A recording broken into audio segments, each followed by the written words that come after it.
हर हर महादेव दोस्तों, कलयुग में कब खत्म हो जाएगी पृथ्वी पर माँ गंगा का अस्तित्व। पुराणों में इसका है जिक्र, आइए जानते हैं। सनातन धर्म में माँ गंगा नदी को माँ का दर्जा मिलता है। यह बहुत ही पूजनीय और पवित्र नदी मानी गई है। श्रीमद् भागवत पुराण में गंगा नदी की पृथ्वी पर अवतरण की कथा मिलती है। भागीरथ ऋषि अपनी कठिन तपस्या के बल पर गंगा नदी को पृथ्वी पर लेकर आए।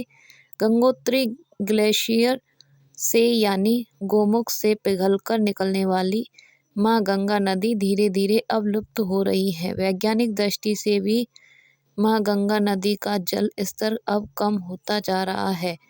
तय समय के अनुसार सरस्वती और पद्मा नदी धरती से अपना अस्तित्व समाप्त कर चुकी और वो स्वर्गलोक की ओर जा चुकी हैं। वहीं पृथ्वी पर कैसे आई माँ गंगा, आइए जानते हैं।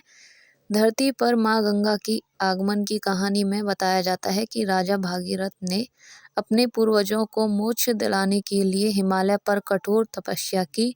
ब्रह्मा जी ने प्रसन्न होकर राजा भागीरथ को माँ गंगा जी की धारा का मंडल से दे दी, क्योंकि माँ गंगा जी बहुत अधिक गहरी थी, जिस वजह से उन्हें भगवान भोलेनाथ ने अपनी सर पर जटाओं में धारण किया। तत्पश्चात उन्हें धरती पर भेजा। भागवत पुराण में गंगा के वापस जाने का जिक्र।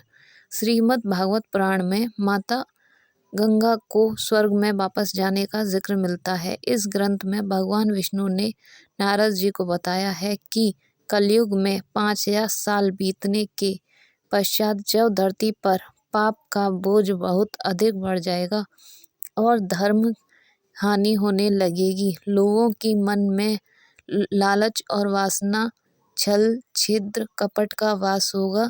गंगा स्नान से तब उन्हें कोई लाभ नहीं मिलेगा।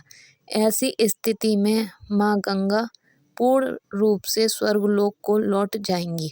गंगा नदी एक बार स्वर्ग वापस लौट सकती है, इसके लिए एक कथा और भी बताई गई है। उसके बारे में जानते हैं। एक बार गंगा और सरस्वती के बीच विवाद हो गया।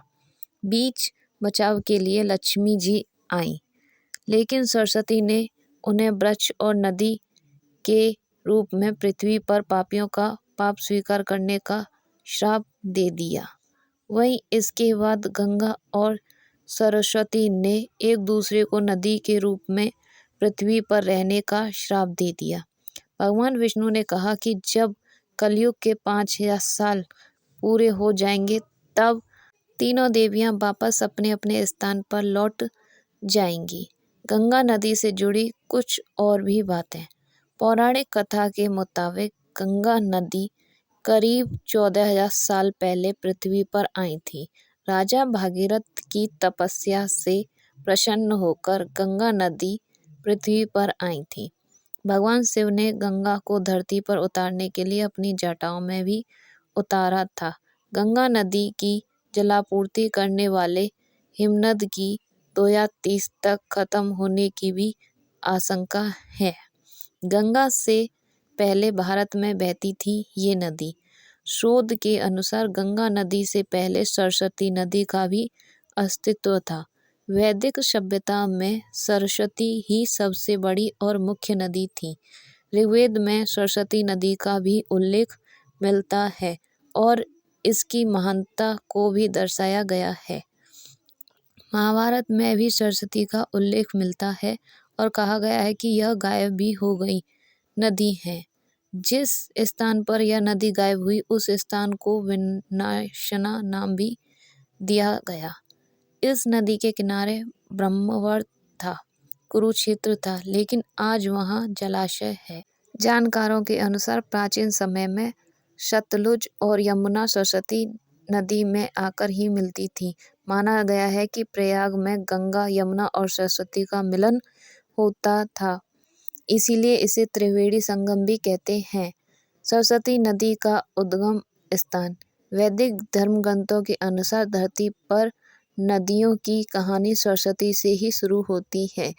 सरिताओं में श्रेष्ठ सरस्वती सर्वप्रथम पुष्कर में ब्रह्म सरोवर से प्रकट हुई। कहते हैं कि प्राचीन काल में हिमालय से जन्म लेने वाली यह विशाल नदी हरियाणा, पंजाब, राजस्थान और गुजरात के रास्ते आज के पाकिस्तानी सिंध प्रदेश तक जाकर सिंधु सागर यानी अरब की खाड़ी में जाती थी। Thank you for watching this video. Please subscribe to my YouTube channel and please like my video and support me. धन्यवाद। आपका दिन शुभ हो। Thank you.